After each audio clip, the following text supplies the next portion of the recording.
Congresswoman, thank you for being here. You are also one of a small number of members of Congress who have in your background refugee status at one point. You were a child. Tom Malinowski, he was actually born in communist Poland before coming to the U.S. as a kid. Carlos Jimenez was born in Cuba but fled in the revolution. And there are just a few of you who have had this experience. So just talk to us as somebody who was a little kid having to leave your home. I don't want to make you revisit that trauma, but I can imagine that you're relating to these children that are having to flee Ukraine. Well, it's good to be with you, Joy. It is really heartbreaking to see the images that are coming out of Ukraine, you know, as one of few members of Congress who not only fled war as a child, but lived through war and experienced war as a civilian.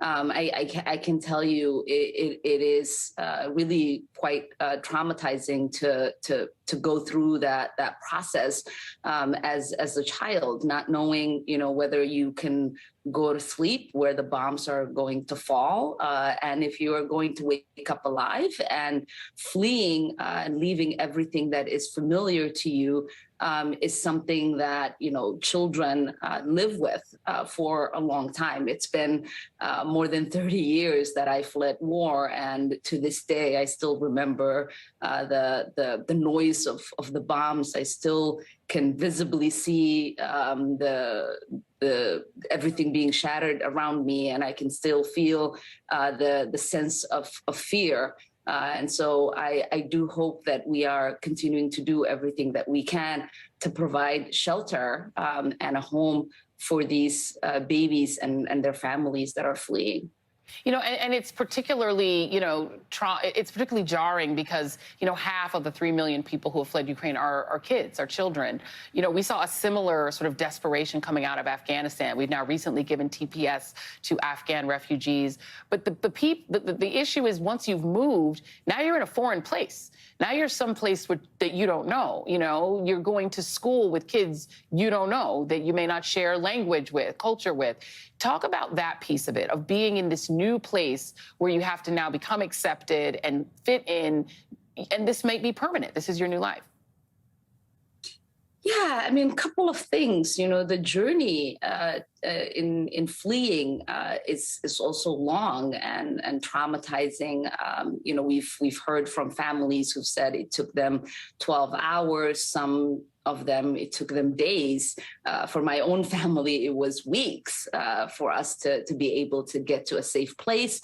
And then the in-between that is also really concerning for the stability of many of these children. They don't know that the new homes that they are in is going to be permanent, and that sort of instability is very hard. Once they do find a permanent home, as I eventually did here in the United States at the age of 12, getting assimilated and accustomed to a new home is also something that requires your neighbors and your new community to put their arms around you. And, you know, we are living in a time in our history as a world where there are more people displaced than any given time in our history. We obviously are seeing what's happening in Yemen, you know, over 2 million people displaced, over 11,000 children have died in that conflict. We've obviously seen it in Syria, we've seen it in Afghanistan, in Iraq, and so many other places. And I think it's commendable, really, for a lot of these neighboring countries that do open up their doors where there's an influx of people that are crossing their border and create policies. And I hope that the compassion and generosity that Ukrainians are being met with is something that leads to policy changes in the future.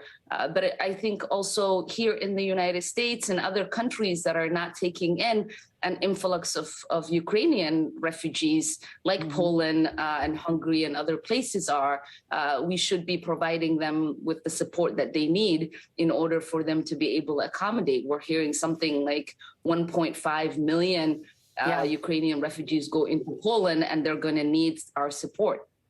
And by the way, there are Ukrainians at the southern border. I wish we had more time because we need to get into that irony that they're trying to come in through the southern border where we're keeping people back with Title 42. Whole longer conversation. Wish we had more time. But that I will just thank you, Congresswoman Ilhan Omar. Thank you very much. That is tonight's ReadOut. All In with Chris Hayes starts now.